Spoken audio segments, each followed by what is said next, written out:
طالبانو ته هم زه وایم هم طالبانو ګورئ داسې کوئ یو خو دا د حافظې دعا کوئ د حافظې والا دعا دا لولئ اللهم اخرجنا من ظلمات الجهل واكرمنا بنور الفهم وافتح علينا ابواب فضلك ويسر علينا خزائن علمك دغه دعا لولئ تر اخره پورې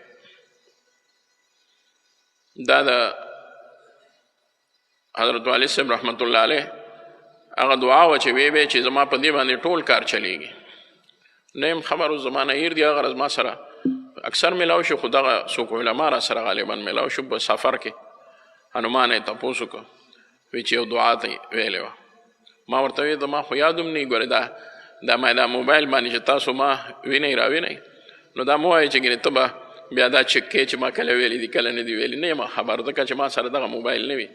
دا مې دا هلکان دي دی کوي او چې تاسو ته فایده درځي علما اکثر وایي چې دا ښه ده دا درس په کار دی د شبې جمعې مو هو دا بل مجلس و ما یې داسې څه مخکې وروسته ته مې څه ویلي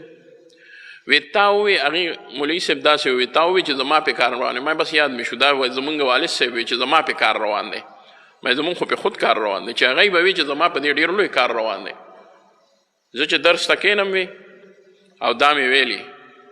انې وي په دې بوډا ځان راته الله تعالی هغه ټولې خبرې د ځوانۍ یادې کړي او ټول درسونه راته یاد شي ډېر یو به هغی د هغی دعا کې ډېر تاثیر و یو د هغی په دم کې ډېر تاثیر و په دم کې او دعا کې ډېر تاثیر و مفتی صاحب زمونږ مشر مفتی صاحب مولانا مفتی رضا الحق صاحب حافظه الله هغی هغه په قصیده برده کې لیکلي دي اول کې وګورئ قصیده برده په شرح په اول کې طالبان علما خو هغه ګوري چې زمونږ اکابرو په دم کې انتهایی ډېر تاثیر بلا کی تاثیر دی نو هغې کې بیا خپله مثال ورکړی دی زما والد صاحب